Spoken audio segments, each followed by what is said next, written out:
Welcome to Civ 6 Stories, where we explore alternatives to history through the lens of the world's most addictive video game. Games are played on Deity, no challenges. Generally, I don't use mods or game modes except for Sucratak's Oceans. A great game is epic and tells a story. It has a history, all condensed down into 20 minutes. Along the way, you can learn tips and tricks on how to be a better Civ player, as well as strategies on how to play specific civilizations. Today, we are looking at the game I played as John Curtin of Australia. Before I begin this Civilization 6 history of Australia and its people, I want to give a shout out to all the Australians out there in the real world.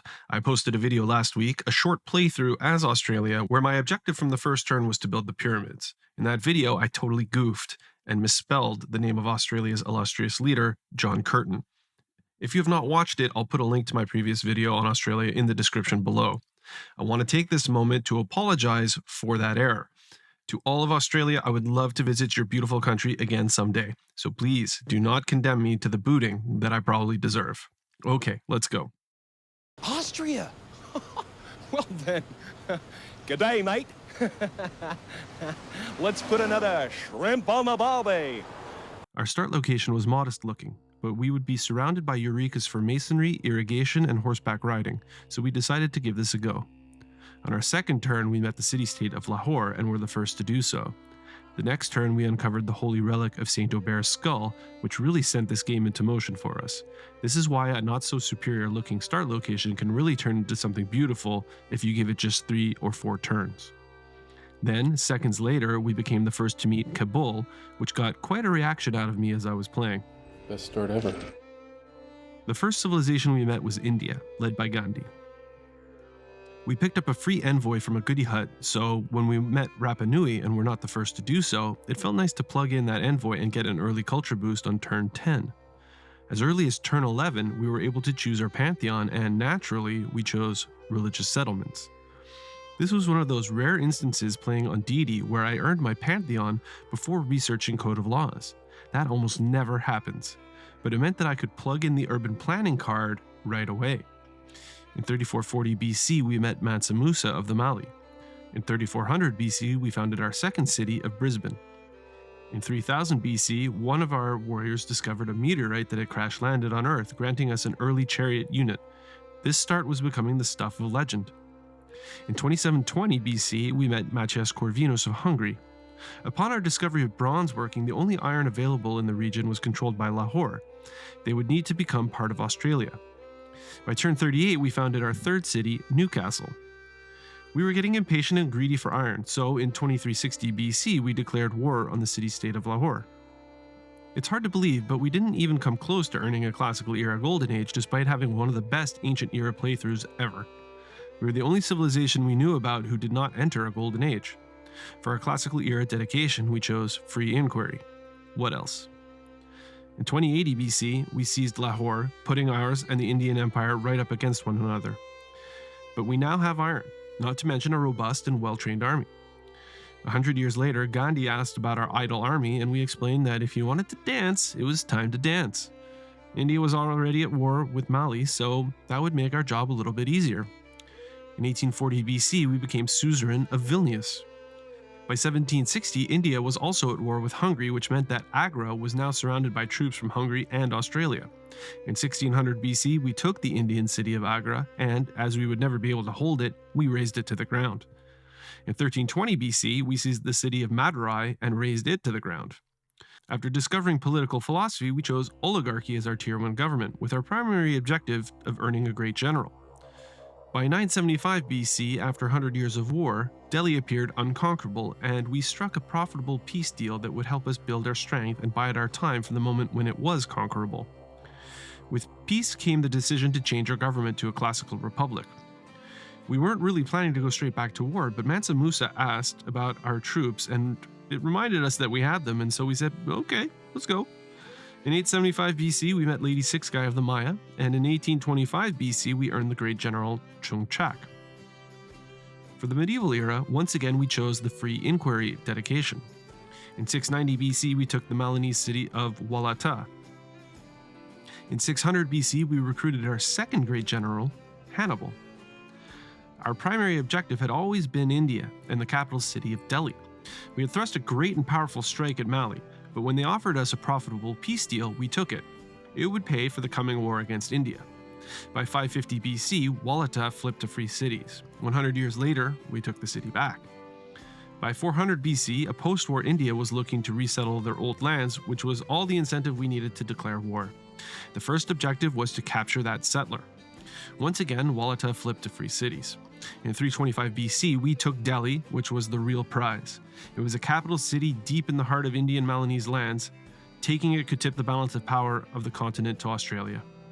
In 300 BC, with slaves captured from India, we built the Australian city of Geelong over the ruins of Agra to extend our influence over lands that once belonged to India. In 250 BC, Australian forces captured the city of Mumbai, eliminating Gandhi and India from the game. The next turn, we took back Wallata for a third time, believing now that we had enough influence in the region to hold it. In 200 BC, we recruited our third great general, El Cid. 100 years later, we made our move on our next target, Vilnius. In 1 AD, we took the city. The logical next step was to invade Mali again. But was it the right time? In a rare turn of events, in order to prepare for war against Mali, we switched our government again and turned to autocracy, meaning that our early peoples experimented with each of the Tier 1 governments. In 75 AD, Australians founded the port city of Hobart. As our cartographers continued to map out the north, we learned that not only Australia but the Maya were also responsible for the destruction of India. With our forces healed and upgraded after seizing Vilnius, they were now prepared to strike at Mali. In 150 AD, we declared war. In 275 AD, our forces captured their first objective in the war, which was the city of Ta Deni. We entered the Renaissance era with our first golden age and chose the monumentality dedication. In 400 AD, with our discovery of divine right, we chose our Tier 2 government and became a monarchy.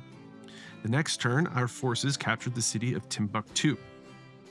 By 500 AD, Kangaba had flipped to free cities, and loyalty pressure in the city was swinging toward Australia. In 520 AD, we built our first outback station, showing off our unique culture to the world. In 540 AD, a brave musketman, leading Malinese settlers through the Australian-owned lands, was cut down by Australian forces, and those settlers became Australian slaves. Malinese civilization was coming apart. In 660 AD, we recruited our fourth great general, Joan of Arc. That same turn, Malinese defenses destroyed my level 6 crossbowman, so there would be no peace deal. 700 AD was a big year for Australia. First, Kangaba held a referendum and decided to join Australia. Moments later, Malinese slaves founded the Australian port city of Toowoomba. That year, Australian forces, after centuries of fighting, captured the Malinese capital city of Niani, promising that the war would soon be over. By 740 AD, Kurusa had flipped to free cities, leaving Kumbisale as the last remaining Malinese outpost. 100 years later, Australian forces captured Kumbisale, eliminating Mansa Musa and the Malinese from the game. With that, we ended our session, and it was some time before we picked the game up again. When we returned, we were a bit disoriented. We had a massive empire, an idle army, a couple of rival capital cities, 2 distant neighbors who hated us, and little idea of what our next objective was. In 880 AD, we founded the city of Ballarat next to Pamukkale. The next turn, we recruited the great merchant Zhao Jiaguan. While we sat around thinking about what to do next, all around us, a great philosophical battle was raging between Hungarian Catholicism and Mayan Sikhism. In 940 AD, the citizens of the former Malinese city Kurusa held a referendum and decided sensibly to join the only real authority in the region, Australia. I had no desperate need for more military units, but a nearby meteor shower is always a nice gift. We had a sizable army and a lot of money. We had total world domination on our minds and were looking for enemies to fight. We plugged in the professional army card and went through a short period of military modernization in preparation for our next great war of territorial expansion. With our new modern army, we set our first objective as the city-state of Rapa Nui. Our new army was formidable to say the least, and we took the city-state the very next turn. In 1050, Australians added to their ever-expanding empire by founding the city of Sydney, and 10 years later we founded the city of Melbourne. Although we narrowly missed out on an industrial era golden age, we felt confident we were the dominant force on the planet. After the conquest of Rapa Nui, our forces had amassed along the Hungarian border, itching to get back to battle. Matthias Corvinus asked if we were intent on invading his territory, and we said yes. As our industrial era dedication, we chose Hic sunt Dracones. Our troops laid siege to our first target, the southern city of Szeged. In 1130 AD, after pushing through moderate resistance, we took the city. The path through the mountains toward the Hungarian capital was a difficult one for even our veteran troops to maneuver. We had recently discovered cartography and could now successfully traverse ocean tiles. When the Hungarians offered us a very lucrative peace settlement, we accepted it and decided to shift our focus to overseas exploration, holding Szeged and growing our influence in areas along the Hungarian border. With Szeged teetering and eager not to lose our grip, our military went through another swift period of modernization. In 1200 AD, Szeged flipped to free cities. That same year, we met our first cross-continental rival, Jayavarman, the seventh of the Khmer, and saw it as an opportunity to trade amenities with someone who did not yet have enough information to hate us. Szeged spent one turn as a free city before we took it back. In 1220 AD, our explorers mapping out the New World made their first contact with Theodora of the Byzantines. Again, it was an opportunity to trade some of our excess resources for gold and amenities. In 1250 AD, our sailors completed the first circumnavigation of the globe. And 10 years later, while exploring through Byzantine lands, our great merchant, Xiao Jiaguan, made contact with Nader Shah of Persia for the first time. As we usually do with new friends, we traded some of our excess amenities for gold. 10 years after that, we lost control of the city of Szeged as it flipped again to free cities. In 1300 AD, we built the mausoleum of Halicarnassus. In 1310 AD, we set our eyes on the city-state of Kabul as a way to help us control loyalty in lands toward the southern Hungarian border. In 1320 AD, we took Szeged a third time. In 1340 AD, our capital city of Canberra built the Colossus, ensuring for us a modern-era golden age. In that same year, our siege units easily blew through Kabul's city walls, and we took the city. In 1370, after researching exploration, we switched our government to a merchant republic. In 1460, Szeged once again turned to free cities. We entered the modern era with a golden age and chose the heartbeat of steam dedication. In 1470, we dealt with the little barbarian problem we inherited from our capture of Kabul and got a free settler likely of Hungarian origins in doing so. Whenever you're playing Civ, if you're able to recruit Albert Einstein, take it as a sign that you're on a path toward victory. In 1500 AD, once again our forces quelled uprisings in Szeged. Now in a golden age, and our neighbors Hungary suffering through a dark age, we aimed to keep the city for good. 5 years later, Australians were the first to bring steam-powered sailing ships to the world. In 1535 AD, the former city-state of Wolin, after wrestling free from the oppressive yoke of the Maya and spending a couple centuries as a lawless free city, held a referendum and decided to join the Australian Empire. In 1550, after plugging in the force modernization policy card, we upgraded our line infantry around the city of Szeged and introduced our digger to the world. With our discovery of refining in 1565, we immediately went about purchasing builders and plots of land to construct oil derricks over any available oil resources within or near our borders. The minute it was possible, we upgraded our bombards to artillery and were the first civilization in the world to do so. In 1570, after 400 years of peace between Australia and Hungary, now that our generals had artillery and diggers at their disposal, we realized that we had grown too big for our own borders and renewed hostilities by declaring a war of territorial expansion. Handy tip here. Theodora caught my spies poking around her cities and was understandably displeased. I told her that my spying days were done and accepted 30 points of diplomatic favor that's just created out of nothing by the Federal Reserve, I guess. And as I was losing 17 diplomatic favor per turn, that wasn't going to last long, so I went right back to Theodora and sold her her own diplomatic favor right back to her for 10 gold per turn. We have so many envoys to spare and we like Granada, so why not become their suzerain? We laid siege to the Hungarian capital city of Buda and took the city in 1595. Our next target was Eger, which we put under siege and captured in 1615. In 1625, our forces took the coastal city of Tatabánya. The World's Fair is always a good barometer of how you're doing in the game. Completed in 1635, we were way out in front and took gold tier rewards, nearly doubling up the points of most of our rivals. Matjaž Corvinus was desperate to offer peace, keen to see his empire avoid collapsing, even though nearby cities like Pest were flipping loyalty and turning to free cities. In 1640, our troops captured Esztergom. In 1645, Miskolc fell, pushing our control of the Hungarian Empire to the Mayan border. In 1650, with the discovery of class struggle, we earned our Tier 3 government and became communists. The next turn, we took Kolozsvár. In 1665, nearing the end of the atomic era, Australians proved that humankind was not restricted to life on the land and built the world's first aeroplane. In 1675, we captured Debrecen, ending the game for Matthias Corvinus and Hungary. Victory in the war also pushed our era score way up and ensured that we would string together back-to-back golden ages, when just a few turns earlier, we were staring down the barrel of a potential dark age. In 1685, after a brief period of independence, Pest became the last of the Hungarian cities to join Australia. By the start of the atomic era, we were strutting about the globe with so much confidence that we felt our military did not require any assistance.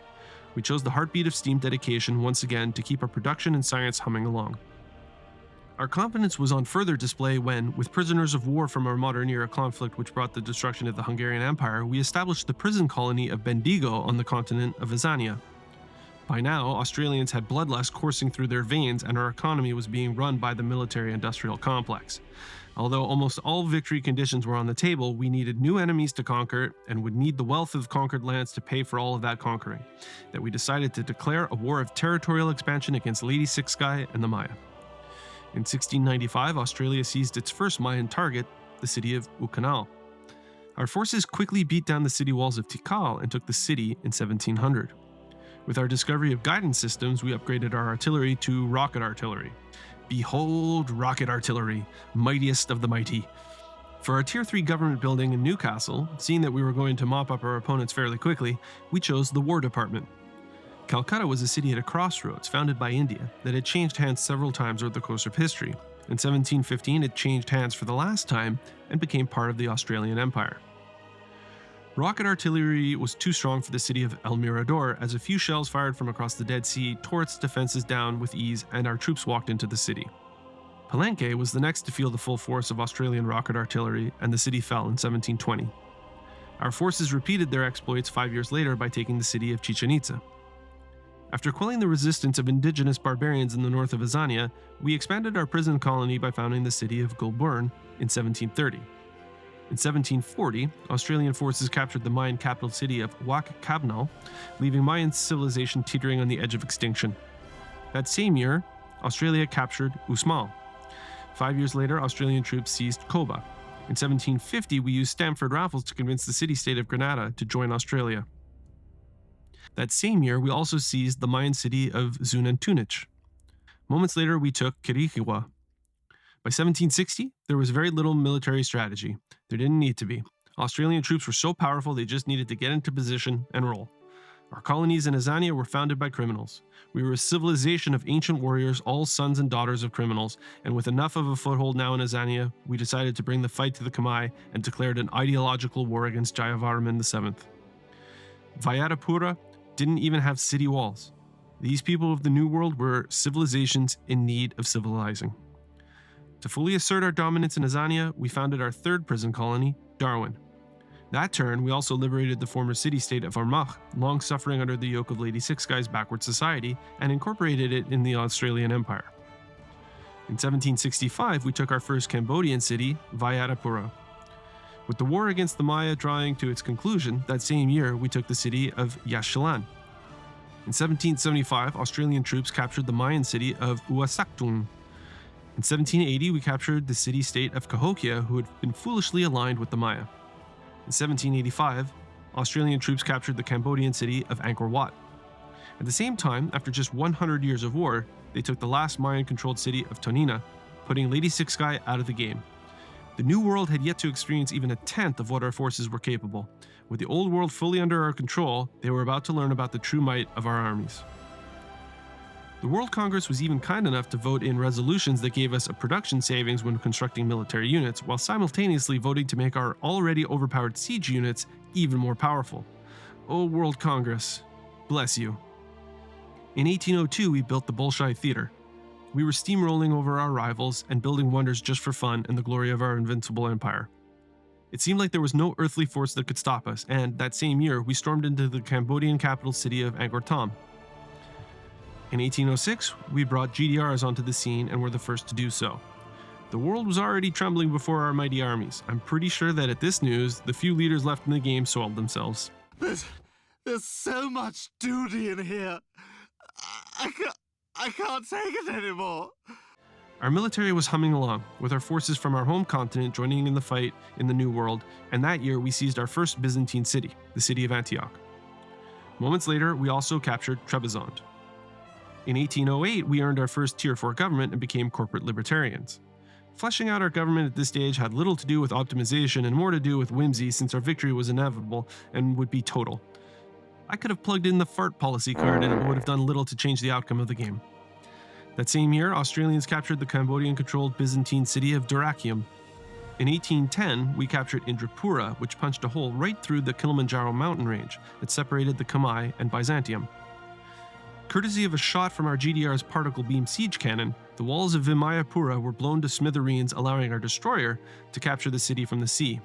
We then razed the city to the ground. In 1812, our forces welcomed Thessalonica to the Australian Empire.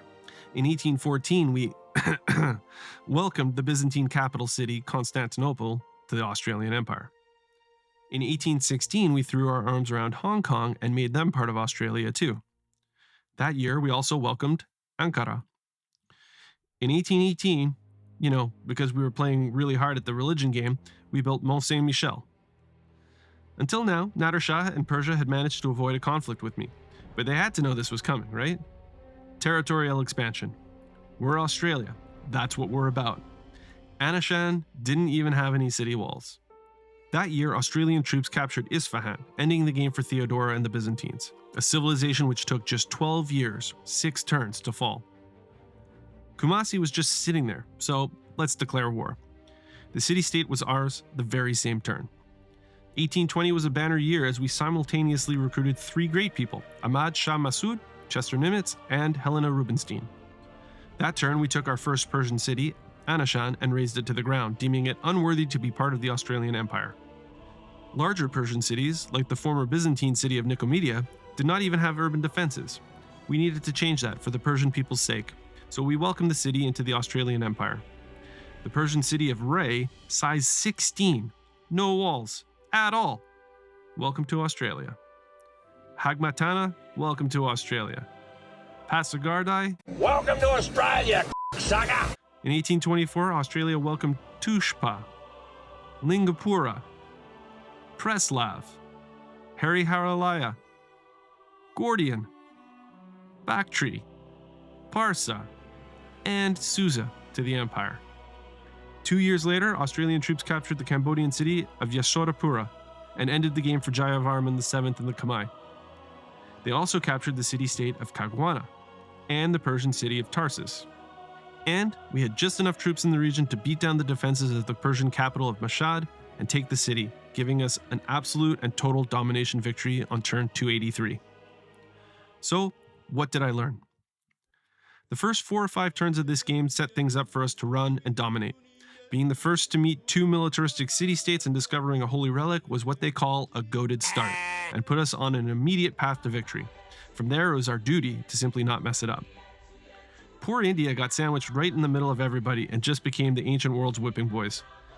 It seemed that every civilization went to war with them in the ancient era, for which Australia were the beneficiaries. They were over and done with before the birth of Christ. The Australian ability to culture bomb tiles when building pastures is pretty darn sweet. Culture bombing tiles and bonus land acquisition is an underappreciated mechanic in Civ 6. Australia get a horses bias, which means that there are usually many horses and cow bonuses nearby. Being able to culture bomb tiles and grab tiles that much quicker means that you get to work more and better tiles that much quicker without needing to grow culture or spend money. It's a Civ ability that is more handy than you think. John Curtin's Citadel of Civilization ability is an interesting one. It provides a production bonus for a number of turns if a civ declares war on you or if you liberate a city, but it's not clear when this is warranted. For example, shortly after I defeated Hungary and declared war on the Khmer, I felt that my cities were becoming production powerhouses. Even in marginal cities that had negative amenities, I could produce districts and GDRs in less than 10 turns, as well as Tier 1 and Tier 2 buildings in less than 5. Sure, I chose the heartbeat of Steam dedication and got a military unit production bonus from the World Congress, but I'm used to seeing long build times late in the game when I am at war because of negative amenities. Now, was I receiving the Citadel of Civilization bonus or not? It's unclear. Perhaps, in betraying the Khmer, because Byzantium were allied with them, they declared war on me and I was given the bonus. I was the aggressor, and I don't think I should have received the production bonus in that case, but did I? Or what about using Stamford Raffles to absorb Granada? Did that count as liberating a city and therefore give a 20-turn production bonus? If so, I'm not sure that it should have. Either way, I was the beneficiary of some solid late-game production which nobody minds, even if it's unclear as to why. My start in this game was so good that I reached the snowball stage that Civ players talk about. And even when I play for a domination victory, I play a balanced game. It's just my style, so I hit my scientific, cultural, economic, diplomatic, and religious objectives along the way. I also prefer my victories to be total, which slows down the path to victory. Even so, by the time I was taking the war across the continents, my rivals were bringing their knives to a gunfight. He's got a knife. That's not a knife. That's a knife. And I was able to take as many as 3, 4, and 5 cities per turn, assuming I had enough troops to get the job done. Admittedly, I had a great start in this game, but Australia strikes me as a really good late-game civ, where if you last, you can win. The housing bonus for coastal cities and adjacency bonus to districts based on tile appeal is really great, meaning you almost always get good adjacency bonuses, and this ability just keeps getting better and better the bigger your empire gets, giving them that snowball effect. Another deity victory in the books. Congratulations, Australia, you will stand the test of time. Thanks for watching, and don't forget to keep playing and making your own civilization stories, your own amazing paths through history, and I'll see you next time.